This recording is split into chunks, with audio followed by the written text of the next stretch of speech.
Olá, bem-vindos a mais um vídeo do canal Mãe Sabe das Coisas. Eu sou o Dr. Diego Augusto Nesi Cavicchioli, sou psiquiatra geral, psiquiatra infantil, psiquiatra da infância e adolescência.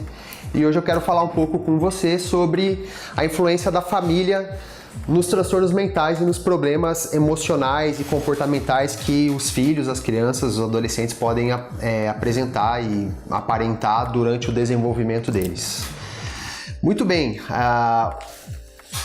o que pode acontecer, qual o papel da família na prevenção e na contribuição, às vezes, do aparecimento de alguns problemas do adoecimento mental das crianças e dos adolescentes? Eu diria assim, poderia dizer sem muito medo de errar, que na maioria dos casos que existe algum problema emocional numa criança, num adolescente, existe algum impacto, assim, algum papel da família nesse problema, né? Isso porque a gente sabe hoje em dia que as crianças, os adolescentes, eles não são inseridos na vida social, na escola, e de forma totalmente segregada da família. A família sempre faz parte, sempre fará, sempre fez, da vida das crianças e dos adolescentes. E principalmente com crianças mais novas, mas também crianças mais velhas e adolescentes, tudo o que acontece ao redor dela pode ser de grande influência na forma como ela começa a construir a visão de mundo dela e na forma como ela consegue construir a visão de si mesma também. E por isso que tudo o que acontece ao redor dela, seja no ambiente escolar, seja no ambiente familiar, seja na rede social com os amigos dela, vão influenciar e impactar o quanto que a criança pode, né, desenvolver essa visão de vida dela. E aí entram alguns fatores importantes, né? Uma das coisas que a gente hoje em dia tem trabalhado muito, estudado muito no âmbito da psiquiatria infantil, da adolescência, mas também na psiquiatria geral, aí mesmo em adultos, é, por exemplo, o conceito de resiliência. A gente sabe que a resiliência é aquela capacidade de que a pessoa tem de poder enfrentar ou lidar com dificuldades, adversidades que podem surgir no dia a dia dela, né? Muitos estudos têm mostrado que gerações mais recentes de crianças e adolescentes têm tido mais dificuldade, por exemplo, em enfrentar dificuldades, e isso pode ser muitas vezes explicado por, às vezes, uma influência familiar, assim, né? E aí você pode me perguntar, mas, Dr. Diego, o que a gente pode fazer que atrapalha o desenvolvimento do meu filho, ou o que eu posso fazer para ajudar, não é? E eu sempre falo que, de uma maneira geral, assim, e bem, né, simplificada, dizendo, a gente tem que evitar os extremos, né? A gente tem que evitar a pessoa, você não ter regras estritamente rígidas a respeito da criação dos filhos, né?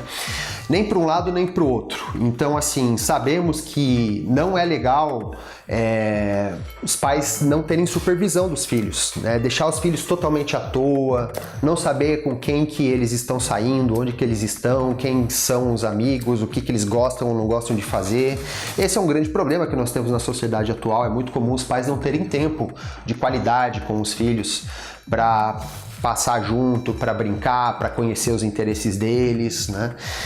Muitas vezes o ensino acaba sendo meio terceirizado para a escola, para babás, para o tablet, para a televisão, para o computador, e isso é um grande problema.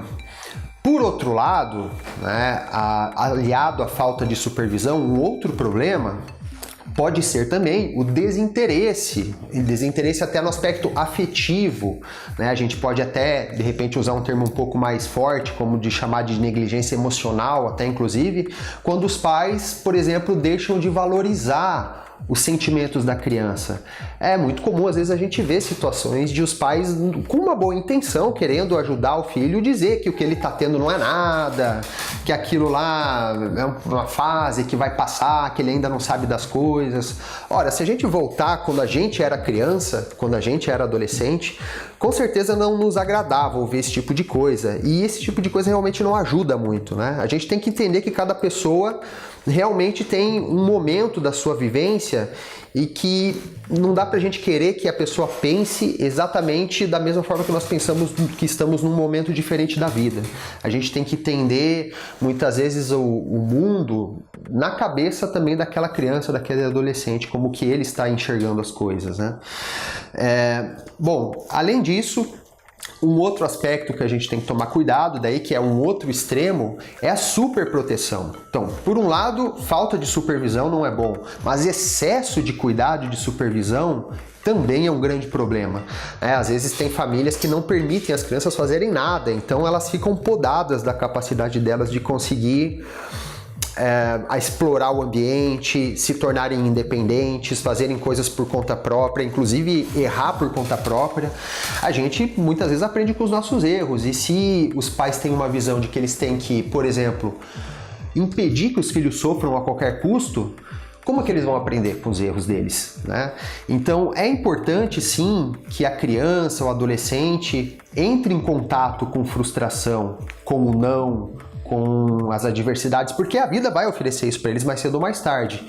E se isso não for mostrado desde cedo, acontece um grande problema que a gente vê muitas vezes, que é um grande nível de intolerância a qualquer tipo de frustração e contrariedade. Esse é um tipo de coisa que tem que ser mostrado e dosado aos poucos para as crianças e para os adolescentes. É claro que a gente não pode fazer com que eles vivenciem experiências traumatizantes demais, mas a gente não pode achar que qualquer não e qualquer frustração é um trauma. Não, né? A gente tem que entender que isso faz parte da vida também. E outro aspecto excessivo, às vezes, em vez da questão do desinteresse total e afetivo, é os pais serem autoritários demais no sentido de sobrecarregarem a criança, né? Tanto no aspecto emocional quanto de regras e ordens e coisas assim. Lógico que é importante crianças, adolescentes terem regras, terem obrigações, terem responsabilidades, mas a gente não deve fazer com que isso sufoque demais a criança a ponto de não permitir que ela viva a infância normalmente, por exemplo, ou a adolescência normalmente. Lógico que o outro extremo também é extremamente deletério. A criança não ter nada para fazer, ficar extremamente livre, não ter responsabilidade, e principalmente não aprender a respeitar a hierarquia familiar, é algo que também a gente sabe que traz consequências nefastas para o desenvolvimento da criança e do adolescente. Portanto, a gente pode resumir assim dizendo que a família, principalmente aqui na figura dos pais ou dos principais responsáveis que cuidam da criança, tem um papel primordial em passar os valores de mundo, os valores morais, e também fortalecer essa noção de resiliência da criança, de autoestima dela. Claro que não são só os pais que fazem isso, é todo um macroambiente também, né, que envolve até momento histórico, social do país, da comunidade como um todo, né? Mas a família é o primeiro contato, e a gente sabe já de longa data, e as pesquisas mais recentes só têm reforçado isso, que os primeiros anos de vida, nesses primeiros anos aí, muitas vezes o papel da mãe principalmente, do pai também, é essencial para o desenvolvimento da criança, né? E aí a gente entra num âmbito assim também um pouco mais complicado que eu queria falar com vocês, que é a questão dos problemas familiares assim que podem ocorrer, não é? A gente sabe também questões de divórcio dos pais, especialmente se for um divórcio não amigável, litigioso. Isso impacta grandemente a saúde dos filhos, né? Principalmente a saúde mental, e pode trazer grandes problemas também, grandes consequências negativas. Mas não é só a separação dos pais, não é? Às vezes, mesmo os pais que não separam, mas vivem em constante conflito conjugal, é algo que carrega o ambiente familiar assim com uma tensão e um estresse que a criança muitas vezes não verbaliza, mas ela vivencia isso, e às vezes até através de somatizações ou de sintomas físicos e emocionais e comportamentais. Um dos pais ter um problema mental, ter um problema psiquiátrico, também é algo que aumenta a chance do filho também ter. E isso vai além das questões genéticas e hereditárias. Assim. É importante reconhecer que todos nós, né, estamos sujeitos a ter N tipos de problema de saúde mental, psiquiátricos. Isso não é nenhuma vergonha de admitir, não é nenhuma falha de caráter, nem nada disso.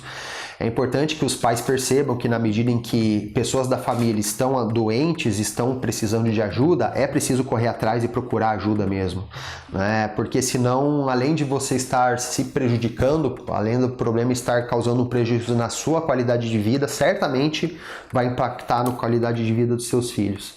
E aí a gente tem qualquer tipo, uma gama ampla de problemas psiquiátricos, desde o problema de uso de drogas, álcool, até problemas de saúde mesmo, de ansiedade excessiva, depressões e outros tipos de problema mental que, se não forem corretamente abordados e precocemente tratados, podem ao longo do tempo impactar também na vida da criança. A gente vê isso, né, comumente na prática clínica, e um dos grandes problemas às vezes é a resistência dos pais em admitir que muitas vezes eles precisam de ajuda também. Não é o foco às vezes, e muitas vezes não é a criança apenas, mas sim todo o sistema familiar. E é muito importante, isso é uma coisa que eu bato muito nessa tecla, geralmente com as famílias, é que todos precisam muitas vezes procurar ajuda, precisam se envolver com o tratamento. Não adianta achar que você vai jogar ali a criança para alguém resolver o problema, que não é assim que as coisas funcionam. Então acho que basicamente eram essas as coisas que eu tinha para falar. Espero que esse vídeo tenha sido instrutivo para vocês.